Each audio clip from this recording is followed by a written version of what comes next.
శ్రీ గురుభ్యో నమః. చిన్ననాటి చందమామ కథలకు స్వాగతం. ఈనాటి కథ శీర్షిక మృత్యుదేవత. రాసినవారు పాలంకి వెంకటరామచంద్రమూర్తి, మద్రాసు.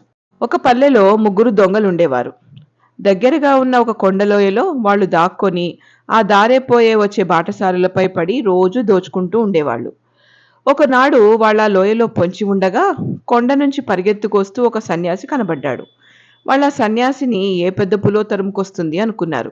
తాము దాక్కొని ఉన్న పొదలోంచి బయటికొచ్చి సన్యాసిని అడ్డగించి ఎందుకయ్యా ఇలా పారిపోతున్నావు అని అడిగారు.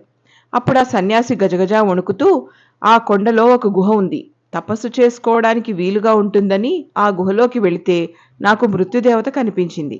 ఇంకా ఒక్క క్షణం నిలబడినా అది నన్ను చంపేస్తుందనే భయం వేసి పారిపోతున్నాను, నన్ను ఆపకండి అన్నాడు. ఆ మాటలు విని వాళ్ళు ఆశ్చర్యపడి, ఏమిటి మృత్యుదేవత? ఇంతకాలం నుంచి దొంగతనాలు చేస్తున్నాం, దోచుకుంటున్నాం. ఈ కొండ పక్కనే ఎంతో మంది బాటసారుల బుర్రలు పగలగొట్టి వాళ్ళ డబ్బు దస్కం లాక్కుంటూ ఉన్నాం. మాకెప్పుడు కనబడలేదే ఆ మృత్యుదేవత? ఏది, ఎక్కడుందో వచ్చి చూపించు అన్నారు.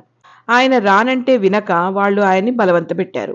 ఇక తప్పదనుకుని సన్యాసి వాళ్ళని గుహలోకి తీసుకువెళ్ళాడు.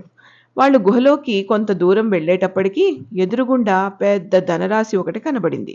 అందులో ఉన్న బంగారం, వెండి దగదగా మెరిసిపోతూ కళ్ళు మిరుపిట్లు గొలుపుతున్నాయి. వాటి కాంతికి గుహలో చీకటి లేకుండా పోయి గ్యాస్ లైట్లు వెలిగించినట్లుగా ఉన్నది. దొంగలు ముగ్గురు ఆ రాశివైపు చూస్తూ నిలబడిపోయారు. తమ కళ్ళను తామే నమ్మలేకపోయారు. ఇక్కడ మన కళ్ళకు కనిపిస్తున్న ధనరాశి నిజమైందేనా? మాయ కాదు కదా? మనం కలగనటం లేదు కదా? మన జీవితంలో ఎన్నడైనా ఇంత పెద్ద ధనరాశి ఒక్కచోట పోగుపడి ఉండడం చూసి ఎరుగుదుమా? ఆహా, ఎంత అదృష్టం! భాగ్యం అంటే నిజంగా మనదే భాగ్యం అని వాళ్ళు అలా నిలబడిపోయి చూస్తూ ఉంటే ఆ సన్యాసి, అన్నలారా, చూశారు కదా ఈ ధనరాశిని? ఇదే మనుషుల పాలిట మృత్యుదేవత. ఇంకా ఇక్కడ ఒక్క నిమిషమైనా ఆగకండి, చంపేస్తోంది.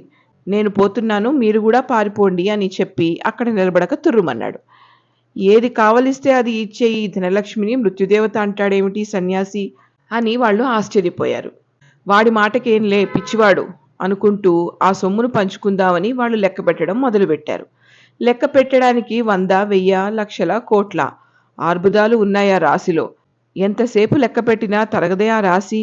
వాళ్ళకి చేతులు నొప్పి పుట్టాయి, ఆయాసం వచ్చింది, ఆకలి వేసింది.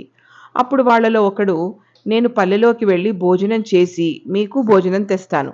నే వచ్చేదాకా మీరిద్దరూ ఈ రాశికి కాపలా కాస్తూ ఉండండి, తర్వాత ముగ్గురం పంచుకుందాం అన్నాడు. ఆ మిగతా ఇద్దరు సరే అని వాణ్ణి పల్లెకు పంపారు. పల్లెకు పోతూ దారిలో వాడు ఇలా అనుకుంటున్నాడు, వీళ్ళిద్దరూ ఎంత మూర్ఖులు! తమకి నిజంగా నేను అన్నం మోసుకురావడానికే వెళుతున్నాను అనుకుంటున్నారు. అంతేగాని ఈ ధనమంతా నేనొక్కడే దక్కించుకోవడానికి మంచి ఉపాయం ఆలోచించుకుని వెడుతున్నానని ఈ తెలివి తక్కువ నాగమ్మలకి తెలీదు. తెలివి లేకున్నా డబ్బులో వంతు మాత్రం కావాలంట. 3 వంతులు వేస్తారట, నాకొక్క వంతట.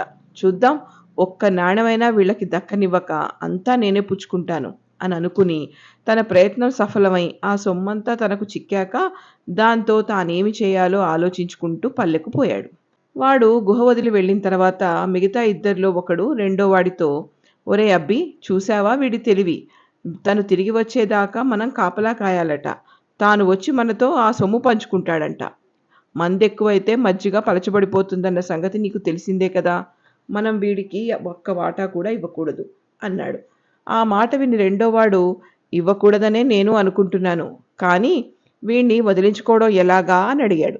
దానిదేముంది, వాడు తిరిగి వచ్చే వేళకి మనిద్దరం గుహద్వారం దగ్గర దాక్కుని ఉండి వాడు లోపల అడుగు పెట్టడమే తడువుగా మన దుడ్డుకర్రలతో మోది చంపేస్తే సరి, శని విరగడైపోతుంది అని సలహా చెప్పాడు. అందుకు రెండోవాడు ఒప్పుకున్నాడు. వాళ్ళిద్దరూ తమ బడితలతో గుహద్వారం దగ్గర కాసుకుని కూర్చున్నారు. కొంతసేపటికి పల్లెకు వెళ్ళినవాడు భోజన పదార్థాలతో తిరిగి వచ్చాడు. వాడు గుహలో అడుగు పెట్టడంతోనే అక్కడ పొంచి ఉన్న మిగతా ఇద్దరు తమ దుడ్డుకర్రలతో వాడి తల పగలగొట్టి చంపేశారు. ఇలాగ వాడు ఆ ధనరాశికి బలి అయ్యాక వాళ్ళిద్దరూ తమ ఒంటి మీద పడ్డ రక్తాన్ని కడుక్కుని వాడు తెచ్చిన భక్ష్యాలను గుహలోకి తీసుకుపోయి ఆ ధనరాశికేసి చూస్తూ, ఈ డబ్బంతా మనదే కదా అని లొట్టలు వేసుకుంటూ ఆ భక్ష్యాలు తిన్నారు. తిని ఇన్ని నీళ్లు తాగారు. వెంటనే వాళ్ళకి వికారం వచ్చి కడుపులో చెయ్యి పెట్టి కలిపినట్లుగా బాధ పెట్టింది. మరి కాసేపటికి ఆ బాధ ఎక్కువై తాము తిన్న అన్నంలో విషం ఉందన్న సంగతి వాళ్ళకి బోధపడింది.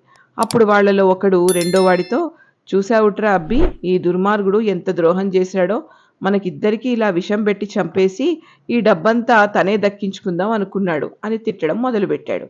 రెండోవాడు, ఒరేయ్, వాణ్ణి అనటం ఎందుకు, మనమేం తక్కువ చేశాం, లింగాన్ని మింగేవాడొకడైతే గుడిని మింగేవాడు ఇంకొకడు ఉన్నట్లు మనం వాడికంటే ఎక్కువ ద్రోహాన్నే చేశాం.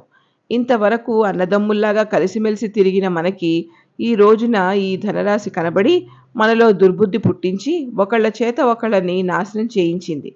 ఆ సన్యాసి దీన్ని మృత్యుదేవతని చెప్పి పారిపోతే మనం ఆయన్ని పిచ్చివాడని గేలి చేశాం. ఆయన చెప్పినది ఎంత నిజమో చూడు అన్నాడు. చేతులు కాలాక ఆకులు పట్టుకుంటే ఏం లాభం? మరి కాసేపటికే ఆ విషం బాధ ఎక్కువయ్యి ఇద్దరూ ఆ ధనరాశి ముందర గిలగిలా తన్నుకుని చచ్చిపోయారు. ఇంతటితో ఈ కథ కంచికి, మనం ఇంటికి.